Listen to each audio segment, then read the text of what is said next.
La vie éternelle que tu veux a un prix. Le prix de la repentance et le prix de la foi. Celui qui n'accepte pas de payer ces deux prix n'entrera pas. La repentance peut te coûter des choses. Paye ce prix. Ça peut te coûter des séparations. Paye ce prix. Jésus a dit, la voie est ouverte. Mais ça peut être difficile pour certaines personnes.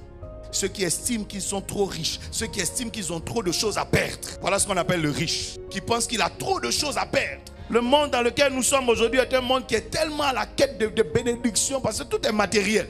L'argent semble répondre à tout. Donc tout est matériel. Au point où même à l'église, on ne te propose que ça. Tu seras élevé, tu travailleras, tu voyageras, tu te marieras. Voilà tout ce qu'on prophétise. Mais on oublie que tu dois entrer au ciel. Il y a des gens qui se marient sans venir à l'église. Il y a des païens qui sont très heureux dans leur mariage. Tu verras que des gens voyagent sans venir à l'église. Des féticheurs même sont leurs fétiches dans l'avion. Regarde les gens qui construisent les bâtiments. Il y a combien de chrétiens dedans? Donc on peut avoir des propriétés sans être chrétien. Regarde les gens qui travaillent le matin. Quand tu vois les voitures aller au travail, les grandes voitures. Est-ce que c'est forcément des chrétiens? Donc quand je viens à l'église, ce n'est pas parce que je viens chercher une voiture. Ce n'est pas parce que je viens chercher du travail d'abord. Ce que je viens chercher à l'église, c'est ce que le monde ne peut pas m'offrir. Et la seule chose que le monde ne peut pas m'offrir, c'est la vie éternelle cachée en Jésus. C'est la première des choses. Mais souvent, on a renversé les choses de sorte que maintenant, ce n'est que ces choses matérielles qu'on cherche à l'église. Et des gens même sont prêts à quitter l'église parce que tu ne te maries pas. Des gens disent non, depuis que moi je suis dans cette église, je ne comprends pas, je n'arrive pas à me marier. Qui a dit que c'est à l'église forcée on se marie?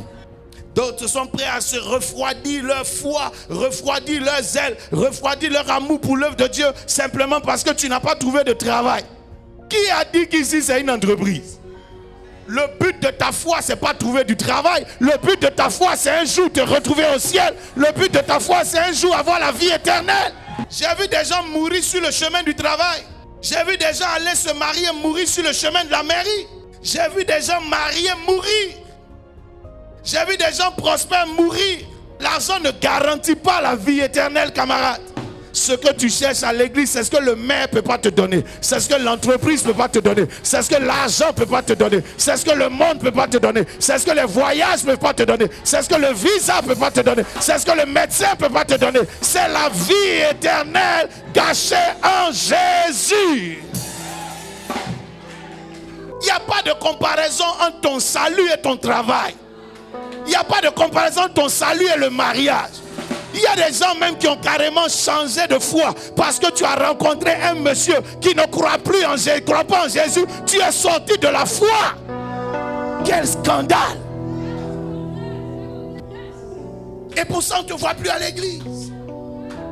Donc tu es venu à l'église pour te marier. Si tu n'as rien, va au ciel. Si tu es célibataire, va au ciel. Si tu ne travailles pas, va au ciel quand même. Je soupire après le fait que tu te maries. Mais ma plus grande espérance, c'est qu'un matin, tu sois avec Jésus-Christ dans les cieux. Je ne peux pas te dire combien de choses matérielles me manquent. Combien de bonheur terrestre me manque. J'aurais voulu. Mais je ne suis pas venu à Christ pour ça.